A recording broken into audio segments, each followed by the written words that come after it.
Today I am chatting with Deyla Huss. She is the owner of Deyla Huss Photography, which is a studio based in Portland, Oregon. They are a fine art wedding and portrait photography team with nearly 2 decades of experience. Her photography studio has been featured in Style Me Pretty, Wedding Chicks, Martha Stewart Weddings, Brides, I Do Destination, and Perfette, Perfete, as well as Seattle Bride Magazine and Inside Magazine. Her studio has also been an Organ Mind Finalist for 3 years in a row. Thank you, Deyla. And this video Hey, is going to be hey. all about you, what got you into photography, and why you still do it. You know, it's funny because I don't have a glamorous story. I went to school and did all the things. I'm not like, one that went to fine art school and, all that kind of stuff. I am sorry, my phone is like I gonna was be shut gonna off here. say, I'm like, you're in a It's my studio. Why daughter. am I hearing? Why am I hearing It's my ducks? my I'm like, daughter does the duck text. what do you So mean? that's her. Well, I call her my little Does she, chicken. So we couldn't find little chicken like anywhere on the text sound. So instead it's a duck. So perfect. I every time love she it. texts, it's duck. So Literally, as you were anyways, but talking, I'm like putting my phone on airplane mode. I'm right, like, is right, that right. my phone Oh making yeah, duck that's probably noises? a good idea. I just muted it. That's okay. Um so yeah, so I don't have a glamorous story in my life. I probably did one of those things that I don't advise everybody to do because I feel like I had to work 10 times harder to even get to where I'm at right now, just because of the start, back in, 17 years ago, oh my gosh, there wasn't a lot of community. There wasn't a lot of, just hook up on YouTube and figure out what to do. So I started in film photography. My husband bought me a camera right after we got married. I'm sorry. Yes, right after we got married. And so Mm. thinking just a surprise gift, just a film camera. Who does that, right? And so not knowing that I would take it to myself to be like, okay, I'm going to use this brain of mine to figure out light and how to use things because I was 7 years old and I took toasters apart to rebuild them because I liked how things work and to try to figure things out. So I kind of took it to myself where with film, it's a whole different ballgame than digital now. You have to really, you get one shot, and you've got to get the shot. So knowing lights, lenses, just aperture, all the things with the meters and just all the things I'm very self-taught. So it took me a while, but after um, just playing and practicing and stuff, I started getting asked by like friends and family, the usual, like, hey, can you photograph my family and my kids and things like that. So I just like, sure, I could do that. And this is obviously, longer. That's about 20 years ago or something like that. So, and just kind of playing around and doing that. And I just had a blast kind of doing that. So, my background's actually in marketing and advertising. So, going down that road, I had an internship with Wieden and Kennedy. I did all those things. I just found that it was a really hard market to get into advertising back then. I mean, I don't know if you know anything about the market back then for advertising marketing agencies, but it's a tough thing to get into and to really, you know, make a career. I'll put it that way. So I kind of Mm. just changed gears a little bit, went off a different path and stuff like that. So that using the marketing and advertising, I was like, I'm going to start my own business and start doing this as that. And so having that background, having that business knowledge and marketing and things like that kind of helped a little bit, kind of, you know, bump me up a little bit, maybe farther than I would have if I didn't have that background. So after I got, the website and did all the things and started getting referrals in, I remember my first year starting weddings, I booked, gosh, it was 27 weddings my first year. And, mind you, I still have my first contract back in the day. I still have my first business card, all that kind of stuff. I actually looked at it the other day. Um, and it was just so, everybody has to start somewhere. So, everything's so different now. And so it just kind of, I'm self-taught in meaning like I'm constantly teaching myself, constantly learning. Now, transitioning into digital and kind of having, film and digital as a hybrid. That now that what digital like offers, I'm primarily digital now because of how I shoot in that more classic kind of timeless approach Mm-hmm. from being taught, in the film aesthetic. So I think that that's kind of helped me. And then, the things that digital can do these days, it's like, it's incredible. So, and I don't have the nerve of losing film or something happening to this film and stuff like that. Like it doesn't stress me out as much as it used to. So it's a lot easier. It stresses me out knowing that film photographers put all their film in a bag and ship it away. Oh, there's no backups. No.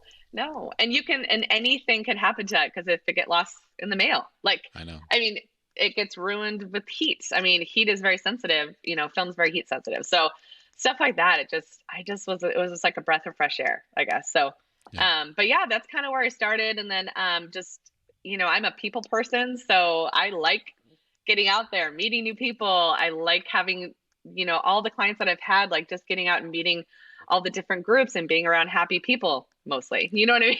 So it's just, it worked with my personality, my background and stuff like that. And, 17 years going strong in business, it's doing pretty well. So, yeah. Explain what you mean by fine art photographer.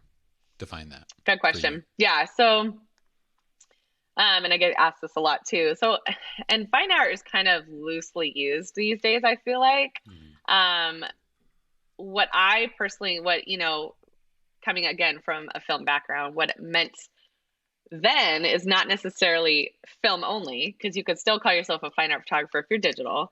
I think it's in the timeless kind of classic, like feel the intentional way of shooting also is another kind of fine art storytelling, a very cohesive storytelling, things like that. So that kind of gives you a little, it's not trendy, I should say. So I don't follow a lot of the trends. I know there's a ton of them out there, and there has been. I mean, it's always, back in, the early 2000s, the overly contrasted images, like, oh my gosh, do you remember, what was one of the trends that kills me, right? The black and white with the pop of red, the red roses, like those kind of things, like trends that, I've never followed any of those kind of trends. And just because, well, I couldn't back, when I was shooting film. I shouldn't say that you couldn't. You probably could if you edited externally, but I don't know. It's non-trendy. It's just a cohesive way of storytelling, that timeless kind of classic, warm kind of look. You know what I mean? Yeah. That's kind of my definition. I think so on your website, it does say timeless, doesn't it? It's like one of the, So when you say fine art, you want couples to think timeless, not trendy photos that are going to look good today and in 100 years. Because there's a lot of photos that people will look back on and be like, well, that was weird. Why did we do that? Why did we not see through that? Yeah. Okay. Yeah, absolutely. Because I've heard it time and time again that I've actually, and it's sad, like they're not my clients, but they're people that inquired, way back in the day and decided there was a trend, there's a bunch of trends that they were like, oh, but they were more like in tune with at the time. They ended up booking that particular person with that more trendy kind of photography style or editing style, shall I say, and then coming back to me saying, oh my gosh, I should have just went with my gut. I should have just, stayed. And this is like 5 years later, and they're like, what was I thinking kind of stuff. So I don't want to be like that. I don't want to do that. So yeah. That makes sense. Yeah. It's hard. There's a lot of trends out there. A lot. I've seen a lot. You just can't go wrong with something that is going to make the couple happy for years and years and years and decades. Yeah. Yeah. Like I want them to open up, first of all, printing prints, having actually something that's tangible. Yeah. That's a whole different ball. Maybe that's old school of me, but that's something that I feel is still important. I hate as soon as the digital age came, even with the phones, with the smartphones, taking, you can tell like when my kids got a little older, when, smartphones became like bigger, you could do video and pictures and stuff like that. I don't have a lot of prints of my kids. That's all online, kind of thing and stuff like that. And it drives me crazy. So I still like to, make sure I, every 6 months or so, like I go through and I'll print, I'll get some prints done because I want those prints. So you got into it 17 years ago, give or take. Why do you still do it? So funny. I get to ask that question a lot too. What's funny is that I can't imagine not doing it because I do love it so much. And I love it because I'm surrounded by people especially let's say like on the wedding side of things, like I'm surrounded by people that are in love. I'm surrounded by all the happiness, the joy. I'm not photographing funerals.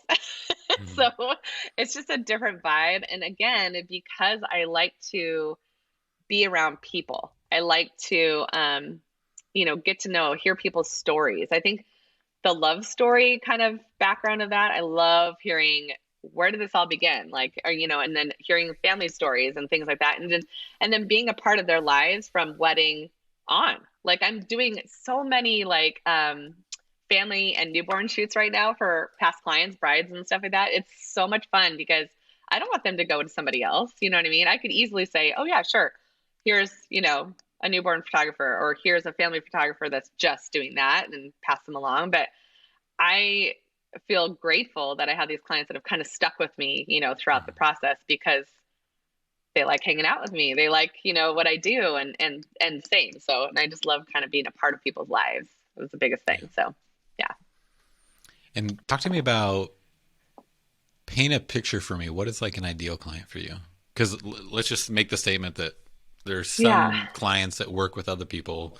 There's some Mhm. clients that like you're like, yes, they'd be a great fit for you. They should go with you. What kind of Yeah. wedding, when you hear things come in, whether it's like venue or personality, what things come to mind that you're like, man, when these kind of couples book me, it's just like I do my best work for them.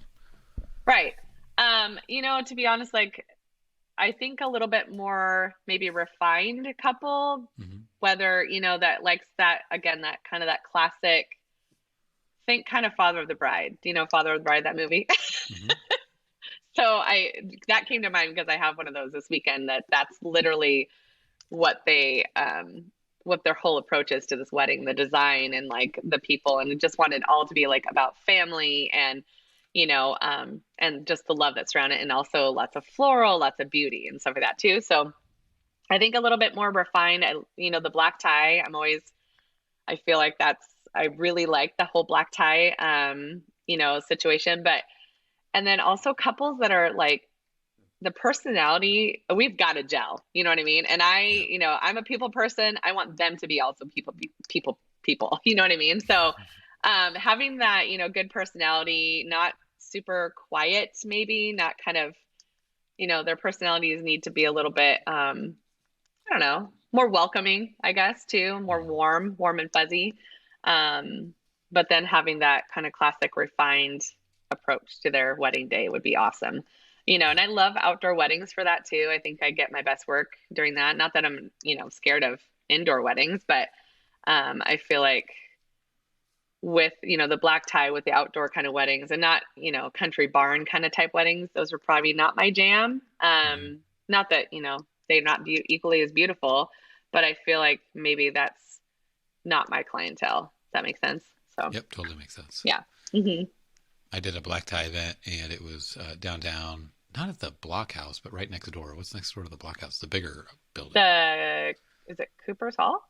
No, not No, Cooper's Hall. it's over by is it Shoot, block house where it's like the garden, outdoor the kind of garden? gardening, Yeah, but then next like to it's that greenhouse, big. a greenhouse. Yeah, Yeah, yeah. well, I was down there, but then they also got married at the rhododendron garden, and it was just like it's very classy. It's very Yeah. nice.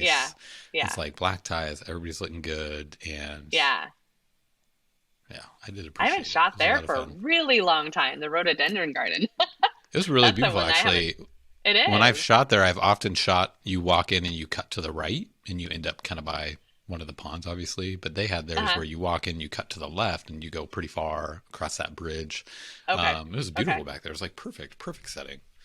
Yeah, I I was like, remember it oh, being really, really gorgeous. And if you remember, do you have to, is there people that are allowed to come into it, like guests, or do they have like after hours if there's events there? Does that make, like, is there a for lot of people usually for the rhododendron no, garden? not that I've ever seen. And they kind of have Okay. signs. I think people give respect, but I've shot in multiple Yeah. weddings there. You never feel like you're at Multnomah Falls and you're just like, oh my Oh gosh, my gosh. or Yeah, whatever. that was Multnomah Falls. I remember we talked about that. That one was Yeah. a little crazy.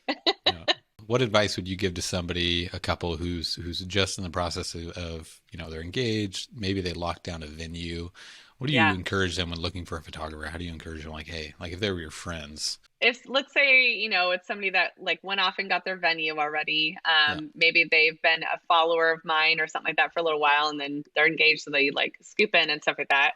My biggest thing, another thing I probably should have mentioned too, is that wedding planners are a big deal for me. Like because I've shot weddings both sides, one's without and one's with. And there's a huge difference with the amount of stress on the bride, stress on the couple, and stress on myself. Like, so I'm usually, if there's no wedding planner, I'm usually the one that's like, really, they look at me, they're like, can you go grab the best man, or can you do this? Or like, they're like thinking, when did we walk down the aisle? They're looking at me to do all these kind of things. And I'm like, this is all for, things that a wedding planner should be doing.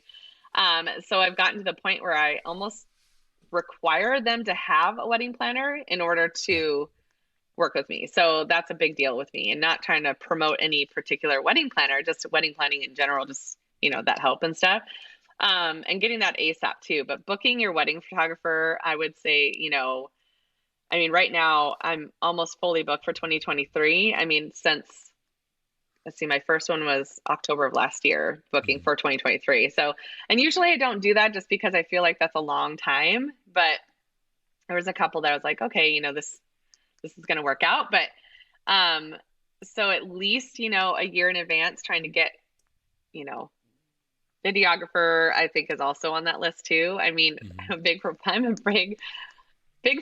of film, video. So I feel like it goes kind of hand in hand. Like, I do stills, you do movement, kind of same thing. And you do sound and things like that. They can't hear anything with pictures. So I think that's a good thing too. But getting on the ball at least a year in advance would be number one. So just to make sure you book the ones that you want, you know what I mean? So not waiting till last minute. Like, I have somebody that waited, a month prior to their wedding, like, hey, do you have any recommendations for video? And I'm like, I don't know, like, there's probably not going to be anybody available, obviously. So things like that. Yeah, just not to wait, just to kind of get on it and go with those that you have been either following or know their work and have been wanting to book, rather than waiting too long. So especially right now. So some of the takeaways would be get a wedding planner. Partly because it feels like a no-brainer. You're planning this huge event, but you're not the MC, you're not the host. Like, the guest isn't, or I should say, like, the bride and groom. They don't want to play that role, and it has to be relinquished to somebody, and somebody's going to wear the wedding planner hat, and you don't want it to be the photographer. You don't want it to be a mother of the bride, mother of the groom, because then they're just working the event, and you have to do something to orchestrate the whole team, the photographer, the videographer, if you have them, the catering, the venue, the timing, everything. Yeah, 100%. It's a huge deal. And it's like, they just tend to, if they don't, it's, like, oh, my sister's got it, or my cousin, she said she'd fill in for, whatever, to help us out and stuff. It's still not the same. It always goes back to, like, whoever's with them, which is usually a photographer or a videographer, like, hey, that kind of stuff. So, or they're worried about getting, like, the setup. Like, they have tablescapes that they have planned in their head, but they're worried about, like, them not being set up right. So the bride's constantly like, make sure, the flowers, did you get the guest book? Is it put out here? Things like that, when that stuff they shouldn't even be thinking about on the day of. So yeah, but it just helps all in all, everybody that's involved. It just makes life a lot easier, I think, when everybody's hired to do their job, and that's the job they need to do. You know what I mean? So yeah. And then mind you, I'm happy to help with some things. Yeah. No, totally. And that's part of what makes, I think, a good wedding team. But at the same time, you're there to do your thing, and let's free you up to do your thing. Right. And it takes you away from not being able to do your job when you're asked to do something else that you're not usually doing. You're like, you're losing focus on, like, what am I here for? Kind of thing. So And so then the other thing was, if there's somebody you want to book them, because if you wait, they just might not be available, and then you're starting from scratch maybe. And that's been time and time again. Yeah. With any vendor. Really. The venue, the planner, anybody. It's always, you don't want to get third, fourth down on your list, ideally, if you don't have to. No. If you just plan ahead a little bit. Yeah, totally. So we're going to wrap it up there.